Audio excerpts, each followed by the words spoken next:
Nadia Bullis again, coming back with another video showing some behind the scenes for I Do Declare a Norwegian Fair.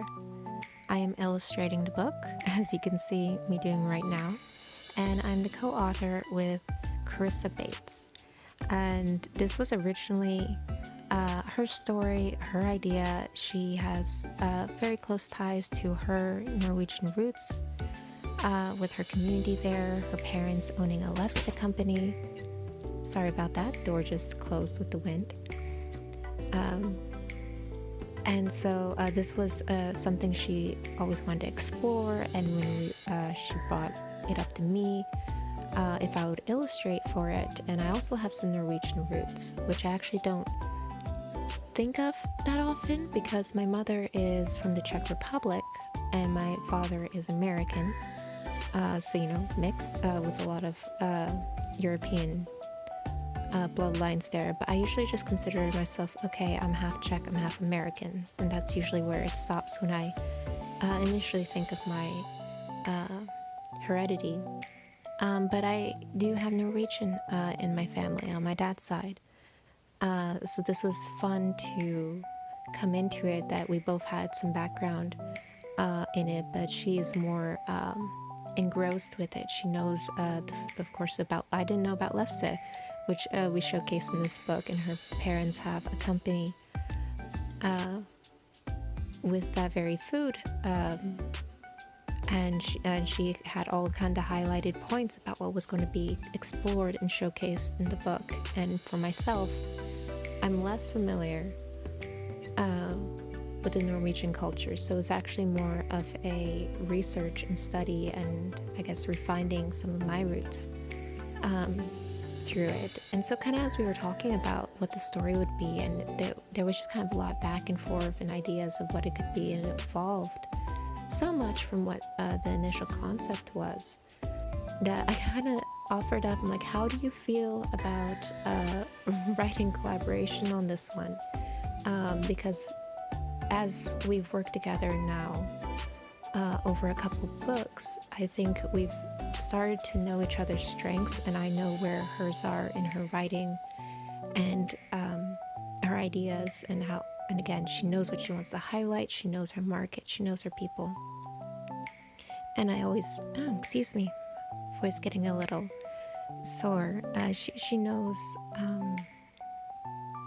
a great setting for a children's book, and what the feel should be and all that.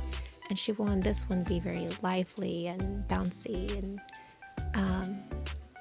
fun for littles, but also have some educational value. And I had some ideas of how we could flesh that out to keep it fun and balance the educational aspect of it. And on my end, I'm also going through how I think I'm going to visually represent that. So anyway, it ended up that we actually co-wrote the book, and now we're at the stage where I'm illustrating it, and we'll hopefully have it out in May, and I'm very excited for that. I've just kind of been prattling on, haven't I? I like these videos of illustrators, and then they just talk as kind of a background noise, so I hope that's something that's appealing to some people. If more music overlay would be more enjoyable, let me know, and I can certainly do some videos for that. But I thought it'd be fun to kind of mark this time and mark this phase of how the process occurred, and something to look back on later, or for people too, if they are interested in writing books, illustrating books, and the process, and some people's experience in regard to that. Now to talk a bit about the illustration before the video's up. Here we have is actually a follow-up closely to the illustration I uploaded before, where we saw the mouse trying on jewelry, and it wasn't going so well for her because she's a little mouse, and these things aren't quite mouse size, are they? But she does realize she can wear a ring as a flashy belt, and all excited about kind of having her aha moment. It very much reminded me of, if you've watched the Disney film Tangled, when Rapunzel is trying to figure out what is a crown, how do you wear that, and then you kind of have that aha moment sort of thing. But she's interrupted by some screams, and the girls aren't that excited about a mouse in the jewelry booth. And so I flipped it from where we still have the items, the mirror, the bangle, the bracelet, and even you can see a little bit of the ruby dragon ring over in the left. And we're seeing it from the back side. So I tried to keep it as close as possible to still keep everything in position. And then since it expanded a little bit, I showed a bowl with holding some jewelry, and also to showcase some of the gorgeous rose milling art.